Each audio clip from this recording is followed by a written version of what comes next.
Então, vamos ler esse texto, irmãos, que diz assim, Lucas 16, 23 e 24. No inferno, estando em tormentos, o rico levantou os olhos e viu ao longe Abraão e Lázaro junto dele. Então, gritando, disse: Pai Abraão, tenha misericórdia de mim, e mande que Lázaro molhe a ponta do dedo em água e me refresque a língua, porque estou atormentado neste fogo. Amém? Pode tomar o vosso assento. Na última terça-feira, nós introduzimos o assunto da escatologia, o assunto das últimas coisas, esse tema, como eu falo, bastante curioso para nós, né? E hoje nós queremos falar sobre o estado intermediário, que é o período em que a alma e o espírito deixam o corpo físico, até o dia da ressurreição. Queridos irmãos, falar sobre morte não é um tema agradável, né? Principalmente quando as pessoas estão passando por algumas dificuldades de enfermidades, é muito difícil abordar esse assunto. Mas nós cristãos, nós sabemos que a morte, para o crente, é uma bênção. Paulo escreveu que viver é Cristo. Vivemos para Cristo e por Cristo e por Ele, para Ele são todas as coisas. Mas morrer é lucro, é ganho.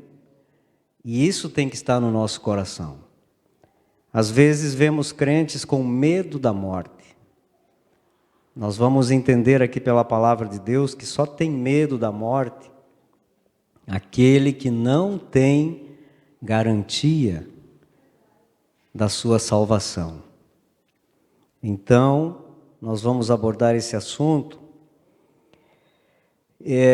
Sabemos que poucos hoje em dia aceitam, ou seja, poucos não aceitam que existe vida após a morte. Há um tempo atrás, quando esse assunto começou a ser falado com mais frequência, muito ouvíamos que pessoas entendiam que morreu, terminou tudo. Não há um pós-morte. Mas a Bíblia nos prova que sim. Então, como vimos nesse texto, irmãos, a morte não é o fim. Jesus deixou muito claro nesse texto. Eu li esses 2 versículos só para relembrá-los que existem os 2 lados. Existe o lugar onde estava Lázaro e existe o lugar onde estava o rico. Um estava junto de Abraão, outras versões dizem no seio de Abraão, e o outro estava em um lugar de tormento. Todas as nossas ações aqui, agora, até o arrebatamento ou até a morte, refletem na eternidade. Depois que tivermos de encarar a morte, não tem como retroceder. O pai Abraão disse ao rico aqui, os seus irmãos têm lá na terra os profetas, tem aqueles que pregam. Se ele não ouvir lá, não tem mais o que fazer. Nem uma gota d'água para refrescar a língua não teremos direito. Então, o nosso dever é aqui termos uma vida com Deus, para que possamos alcançar a salvação da nossa alma. A morte, irmãos, é apenas a separação do corpo e da alma. Só isso. E às vezes é algo muito... há muitas superstições sobre isso. Há muitas coisas que falam, que entendem, que interpretam. E a morte é isso. É quando o corpo inerte, vai para uma sepultura e a alma segue o seu destino.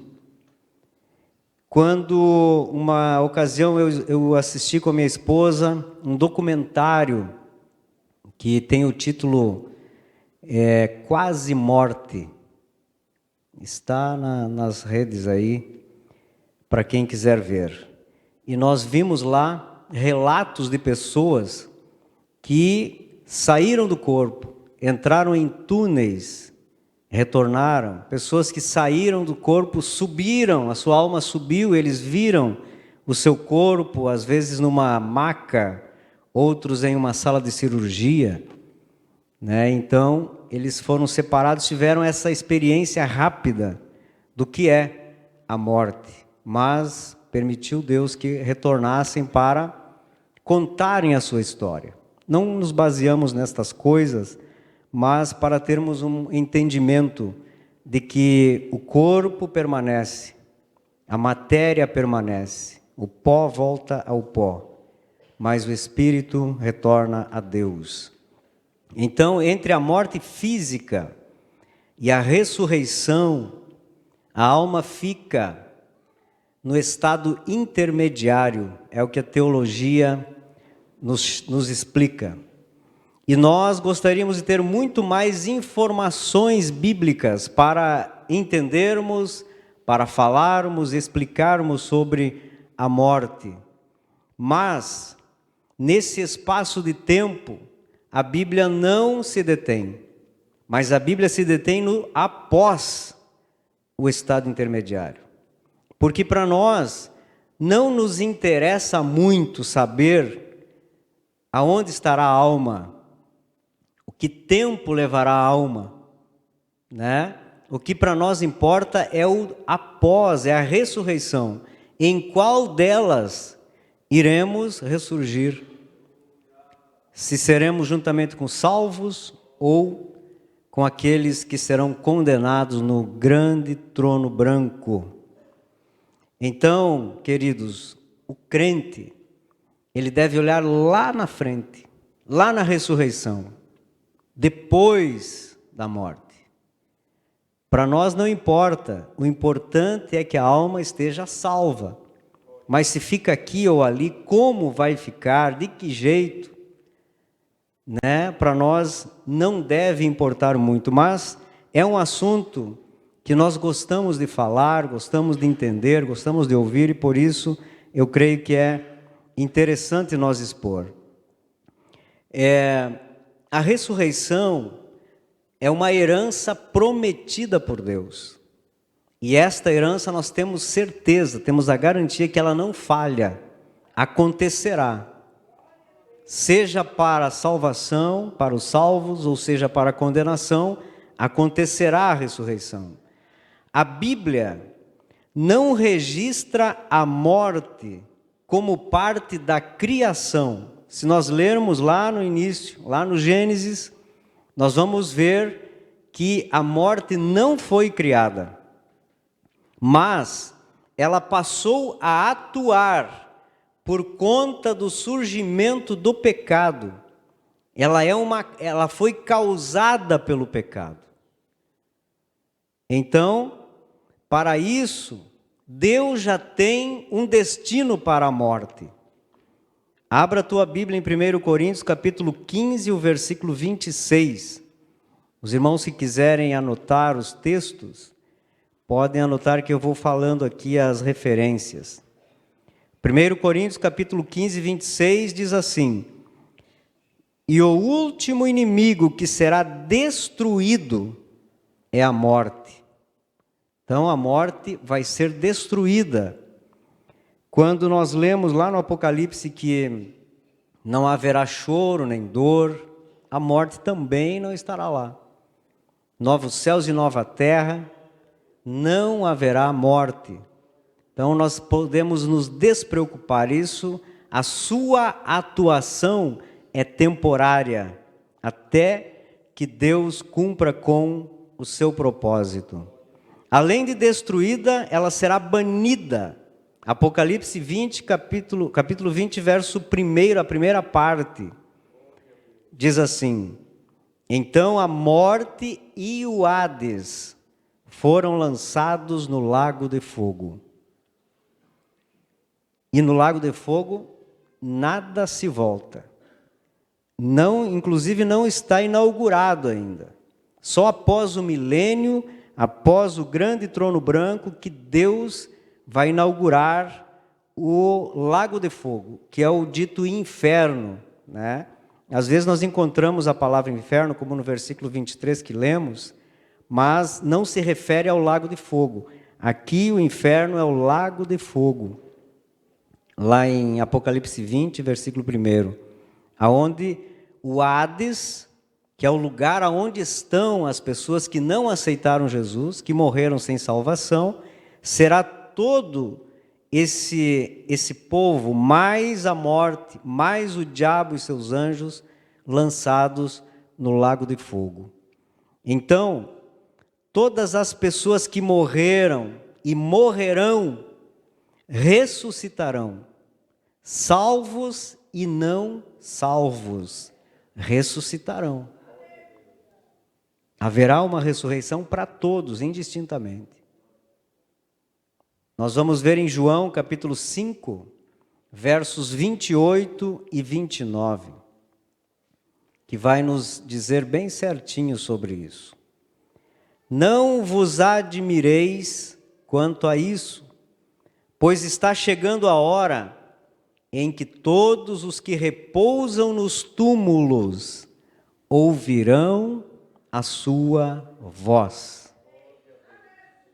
Mas não tem ouvidos mais, não tem alma, não tem espírito. Mas aquela voz que dizia haja e ouve, tem poder para fazer ressuscitar qualquer corpo, mesmo que não haja mais nada, esteja só pó.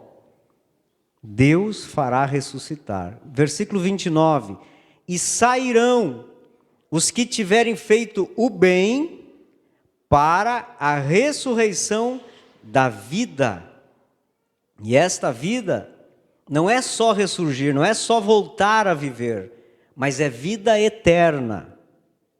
Vida eterna.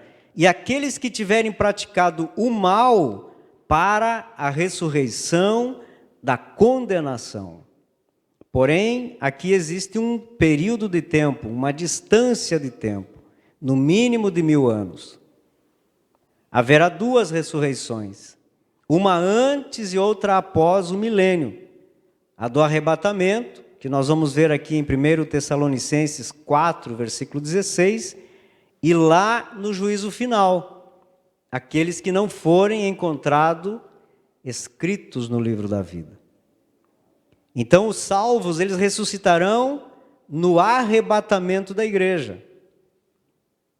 Aqueles que foram salvos e estão aguardando o arrebatamento, nós, os que estivermos vivos, como falou Paulo, não seremos arrebatados antes de que ressurja os mortos salvos. Todos juntos nós iremos ao encontro de Jesus nos ares. 1 Tessalonicenses capítulo 4 e o verso 16. Pois dada a ordem, com a voz do arcanjo e o ressoar da trombeta de Deus, o próprio Senhor descerá dos céus, e os mortos em Cristo ressuscitarão primeiro. Aqui está a primeira promessa a ser cumprida para todos aqueles que já morreram em Cristo.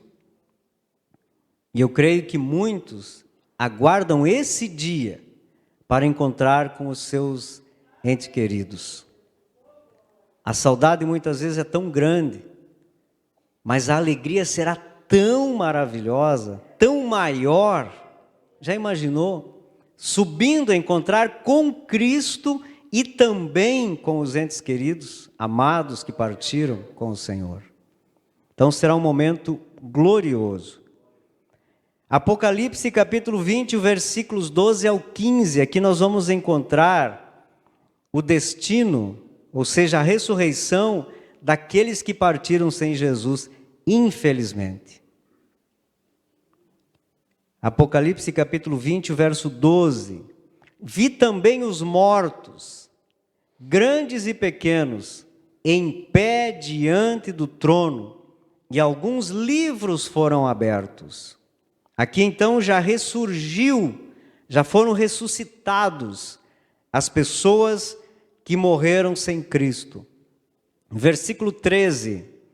O mar entregou os mortos que jaziam nele.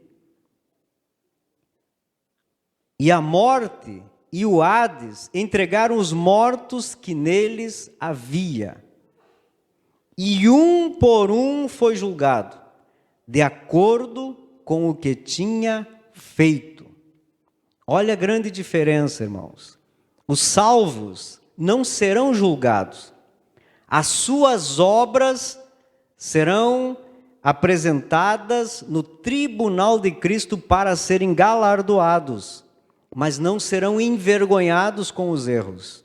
Nós continuamos pecadores, mas quando encontrarmos Cristo, os pecados estão perdoados através do arrependimento e da graça que nos alcançou.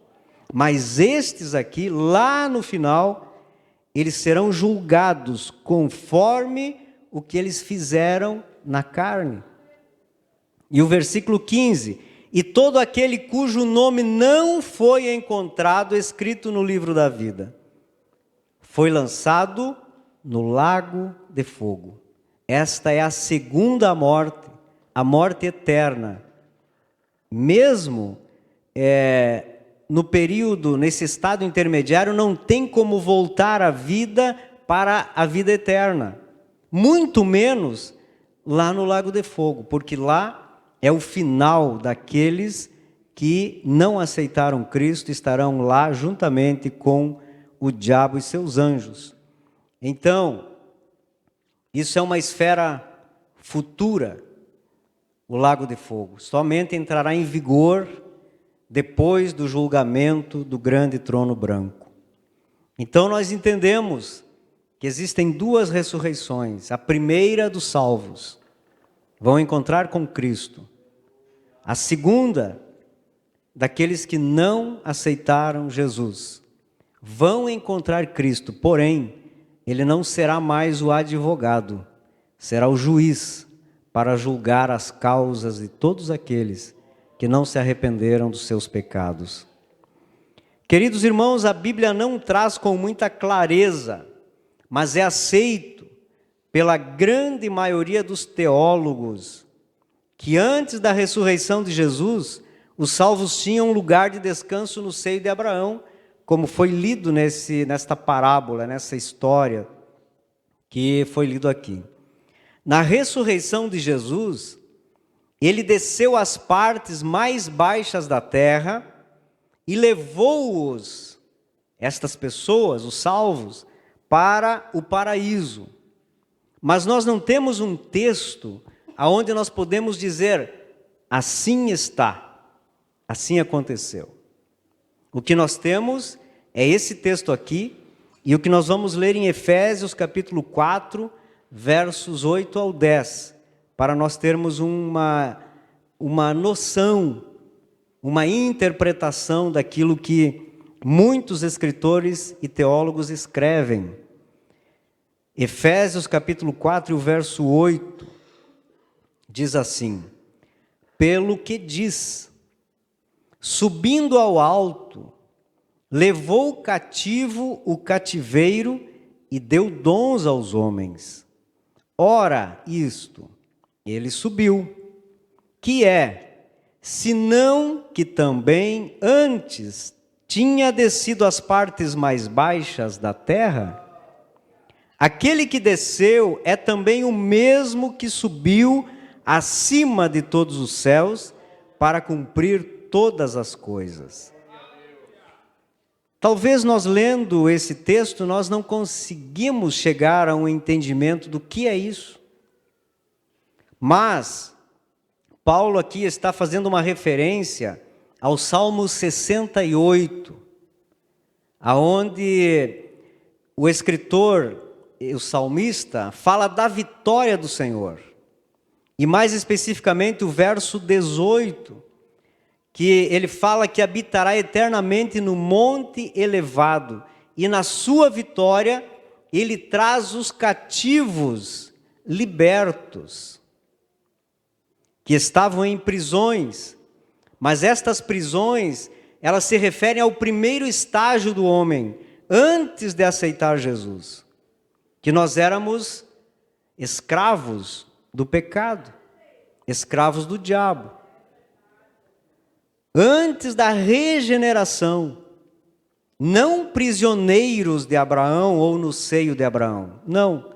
Mas o que nós precisamos entender é que na antiguidade os reis vitoriosos, nas guerras, eles traziam os despojos e os prisioneiros amarrados uns aos outros. Com esse pano de fundo nós podemos entender o que Jesus estava fazendo. Ele venceu na cruz, venceu o pecado, venceu as trevas, venceu a morte. E ele trouxe com ele junto todos aqueles que estavam aprisionados no passado, no pecado, e apresentou a Deus. Está aqui o resultado da vitória. Então, se entende, irmãos, que também não há um texto específico para dizer que Jesus, na sua ressurreição, inaugurou o paraíso e levou os salvos que estavam no seio de Abraão para o paraíso. Então hoje, depois da ressurreição de Jesus, não mais os mortos estão neste lugar, os mortos salvos em Cristo, neste lugar que foi lido, mas estão debaixo do trono, no paraíso. Amém? Os irmãos estão entendendo? A Bíblia, ela nos mostra mais algumas coisas e eu quero abordar aqui. O Novo Testamento, ele enfatiza mais a ressurreição do corpo do que a etapa entre a morte e a ressurreição, como nós já falamos. Por um único motivo. A esperança do crente é a ressurreição. Porque nós não temos motivo algum para permanecermos mortos, ou seja, longe de um corpo, porque a alma está ativa, porém sem corpo. Porque o corpo vai ressurgir e nós receberemos um corpo transformado, como eu falei na terça-feira passada, um corpo glorificado. Então, apesar da morte continuar sendo uma inimiga, já não deve mais ser temida pelos crentes. Ela já está vencida. E nós, se permanecermos anos entre a morte e a ressurreição, não muda nada para nós, porque o nosso desejo é receber um corpo para ter acesso a todas as glórias, as bênçãos que o céu poderá nos dar. Em Hebreus capítulo 2, versículo 14, da parte B até o 15, nós vamos ver que a morte não deve ser temida, pois somente como ser humano, ele é Jesus, poderia morrer, e morrendo derrotar o poder do diabo, que tinha o poder da morte. Por isso que era temida a morte, porque o diabo estava a morte estava sob domínio do diabo.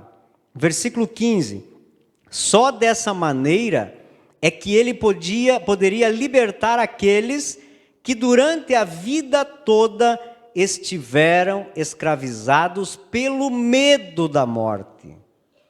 Agora não tem mais medo, agora não tem mais temor, nós podemos enfrentar a morte quando temos a certeza que somos salvos em Cristo, que somos filhos de Deus, que o nosso Espírito testifica com o Espírito Santo que somos filhos de Deus. Então não há motivo nenhum para temer. Jesus nos libertou desse medo que tínhamos. E eu falo a vocês, se alguém tem medo da morte, faça um concerto com Deus. Crente não tem medo da morte.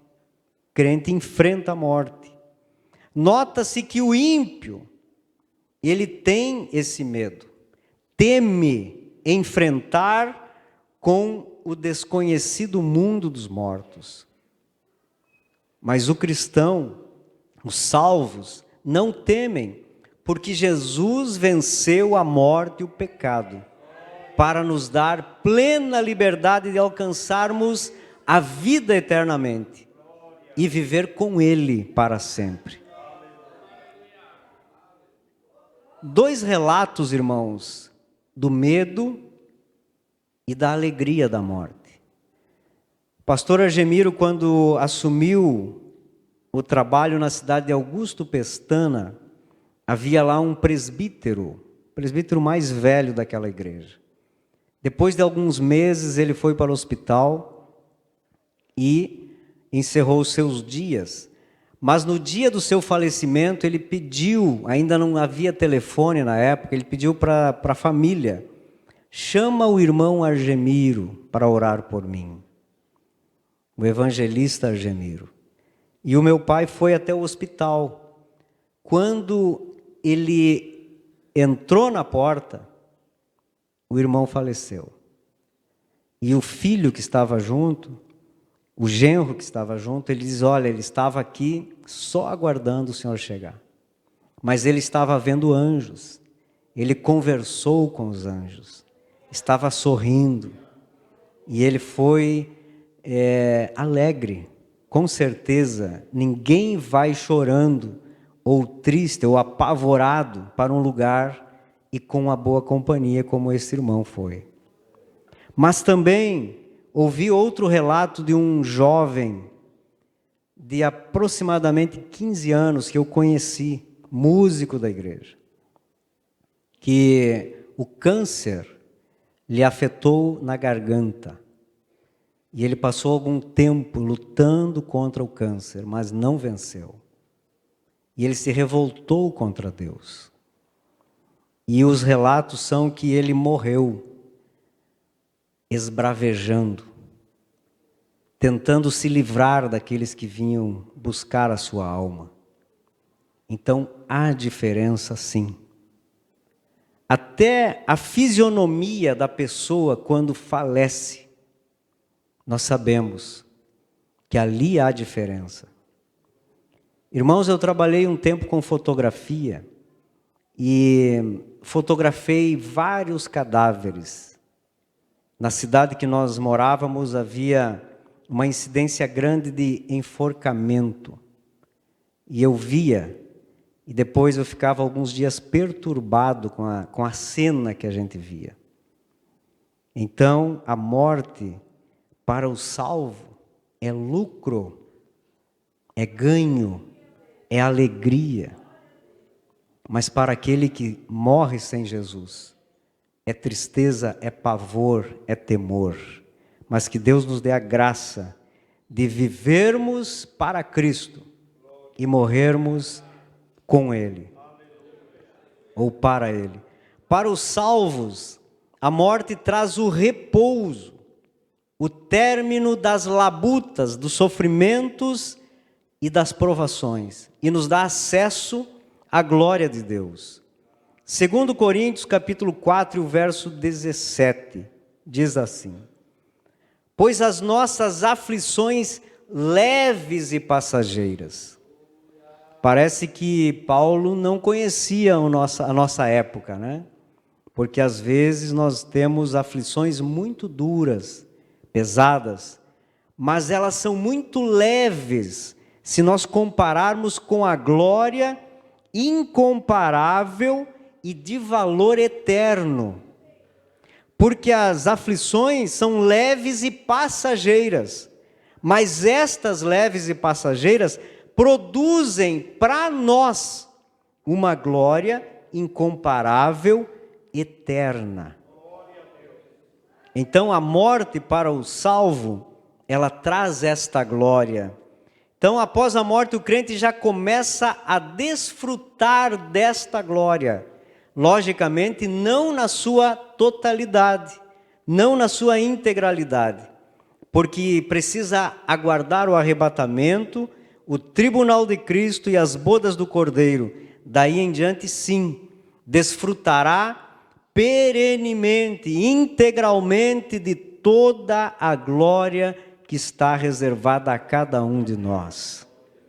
Então, os crentes também recebem a garantia de que nada é capaz de separar-nos do Senhor Jesus, nem a morte. Aquele texto muito conhecido de Romanos 8, 38 e 39, nos diz isso. Portanto, estou seguro, estou certo, de que nem a morte, nem a vida, nem os anjos, nem demônios, nem o presente, nem o futuro, nem quaisquer poderes, nem altura, nem profundidade, nem qualquer outra criatura poderá nos afastar ou nos separar do amor de Deus que está em Cristo Jesus, o nosso Senhor. Nada pode nos afastar dele. Só nós mesmos. Então, imediatamente após a morte, o crente já vai à presença de Cristo. Já estará diante de Cristo. Mas ele não vai ressuscitar e encontrar Cristo nos ares? Também. Mas quando a pessoa morre, o salvo, ele já encontra com Cristo. Vamos ver isso em 2 Coríntios, capítulo 5 e verso 6 em diante. Portanto, andamos sempre confiantes, cientes de que enquanto presentes neste corpo, estamos distantes do Senhor, fisicamente. Pois vivemos por fé, e não pelo que nos é possível ver. Nós não vemos Jesus com os nossos olhos físicos. Sendo assim, caminhamos em confiança, porque temos fé. E preferimos estar ausentes deste corpo. Paulo estava dizendo, nós precisamos preferir a morte. Estar ausente do corpo físico, para estarmos completamente presentes com o Senhor. Então, logo após a morte, o crente já está diante de Cristo, já vê o nosso Senhor Jesus. E em momento algum, esse texto sugere inconsciência, ou alguma espécie de purgatório. Não há. Muito menos o sono da alma, uma teoria que surgiu, que talvez o crente ficasse inerte, dormindo. Esses termos usados que falam do dormir, o crente dormiu, como Jesus falou de Lázaro, que ele dorme, mas eu vou despertá-lo. Isso se refere ao corpo físico, mas não à alma.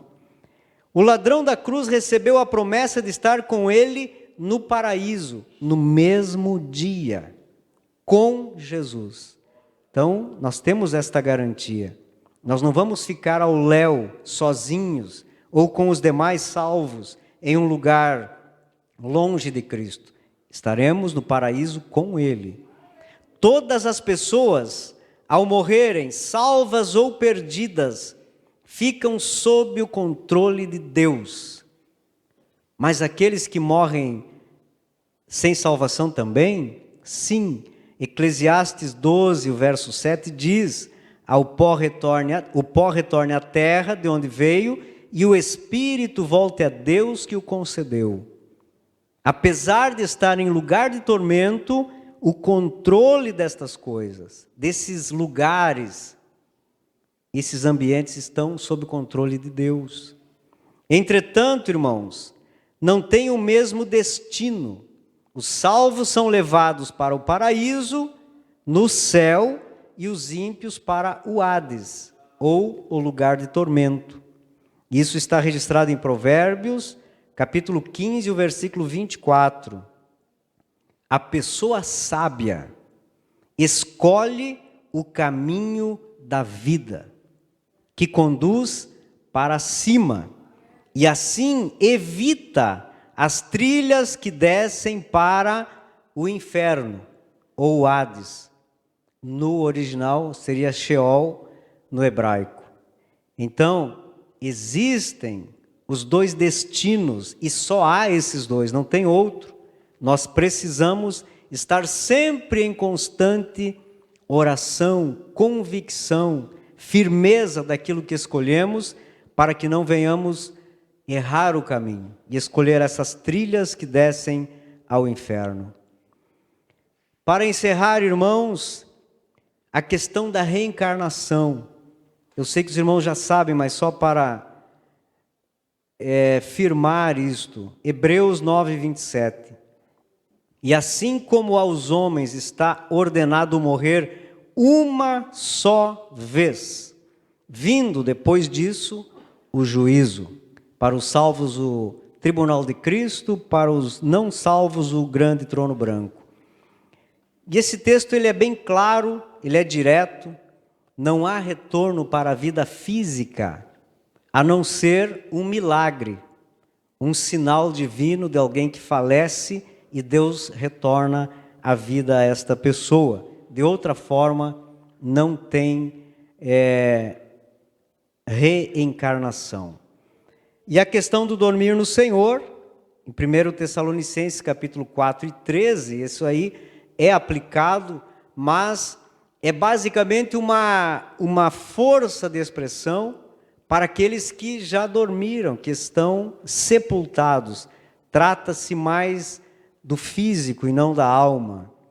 E concluímos dizendo aos irmãos, é impossível dizermos mais do que isso, irmos além disso, porque a Bíblia não nos autoriza nós afirmarmos muitas coisas que talvez até gostaríamos, mas esse estado intermediário não deve ser a nossa preocupação. A nossa preocupação é em qual das ressurreições a nossa alma ressurgirá se caso nós morrermos antes do arrebatamento. Então, queridos, eu creio que fica claro que esse estado intermediário, diferente do estado eterno, que nós temos muito mais informações, nós vamos falar no futuro, né? São assuntos que devem ser apresentados para a igreja, porém com responsabilidade. Eu não quero trazer aqui nenhuma informação, nenhuma afirmação que possa levar os irmãos a crerem naquilo que não está escrito. Então, peço também que os irmãos tenham cuidado ao assistir, ao ouvir mensagens, pregações, ensinos, né, que tem muito na internet e que muitas vezes trazem heresias, trazem dúvidas, mas o que a Bíblia nos autoriza foi o que eu passei aos irmãos e creio que isso já serve para nós termos uma decisão na nossa vida. Amém? Nos coloquemos em pé. Quero pedir à igreja que, se tem alguém que precisa de uma oração, que através deste ensino tenha tomado alguma decisão e precisa tomar uma decisão diante de Deus e quiser vir aqui diante do altar, nós queremos orar por você.